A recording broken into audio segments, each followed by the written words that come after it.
दोस्तों नमस्कार, मेरा नाम है राजेंद्र प्रताप सिंह और आप देख रहे हैं YouTube channel view point with Rajendra. शिल्प के संवाहक श्रृंखला के अंतर्गत आज हम जानेंगे छत्तीसगढ़ के बेलाईगढ़ जिले में स्थित गांव बैगनी डीह की हीराबाई झरेका बघेल के बारे में, जिन्हें हाल ही में राष्ट्रपति द्रौपदी मुर्मू ने विज्ञान भवन में आयोजित राष्ट्रीय हस्तशिल्प पुरस्कार से सम्मानित किया है। और अगर आप चैनल पर नए हैं तो प्लीज चैनल को सब्सक्राइब जरूर कर दीजिएगा। तो फिर चलिए शुरू करते हैं।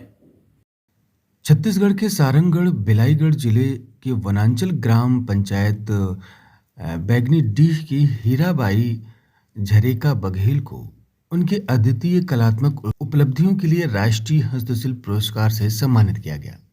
ढोकरा कला छत्तीसगढ़ की सदियों पुरानी परंपरा है, जिसमें मोम ढलाई तकनीक से धातु की आकृतियां बनाई जाती हैं। हीराबाई उन चुनिंदा कलाकारों में हैं जिन्होंने इस पारंपरिक कला को आधुनिक समय में भी जीवित रखा।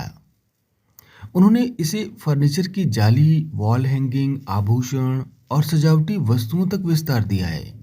लालटेन, बैलगाड़ी आदि की मांग सबसे अधिक होती है। हीराबाई बताती हैं कि उनका परिवार कला को समर्पित है। 12-13 वर्ष की आयु में उन्होंने पिता भुलाऊ झरेका से ढोकरा कला सीखना शुरू किया। उनके पति मेनकेतन बघेल ने उन्हें इसके बारे में बताया।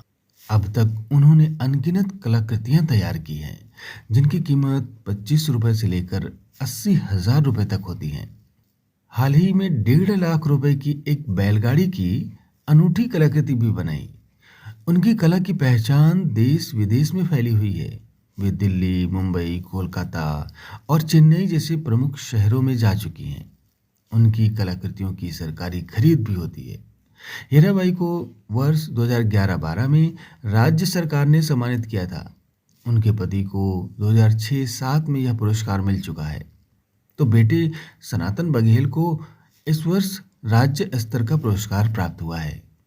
पति मेनकेतन बघेल बताते हैं कि उनके गांव के 30 से 35 परिवार ढोकरा शिल्प से जुड़े हैं और अच्छी कमाई कर रहे हैं। एक सदस्य कम से कम 20,000 रुपये मासिक कमा ही लेता है। हालांकि यह काम मुश्किल है। एक कलाकृति बनाने में 5-6-7 दिन लग ही जाता है। पहले मिट्टी को सुखाने में ही 2-3 दिन लग जाते हैं। पुरस्कार प्राप्त राशि के सवाल पर हीराबाई कहती हैं कि हम कलाकारों के सामने हमेशा आर्थिक संकट रहता है, लेकिन राष्ट्रीय पुरस्कार में मिले 2 लाख रुपए से अपनी कला को निखारने का संकल्प लिया है। ढोकरा कला के बारे में कहा जाता है कि यह छत्तीसगढ़ की सदियों पुरानी धरोहर है। झरेका बघेल उन शिल्पकारों में से हैं जिन्होंने इन परंपराओं को आधुनिक समय के अनुरूप जीवंत बनाए रखा है। अगर आप ढोकरा कला के बारे में और अधिक जानना चाहते हैं तो इस वीडियो को ज़रूर देखें। तो फिर आज बस इतना ही। मिलते हैं अगले वीडियो में किसी नए शिल्प के संवाहक से। नमस्कार।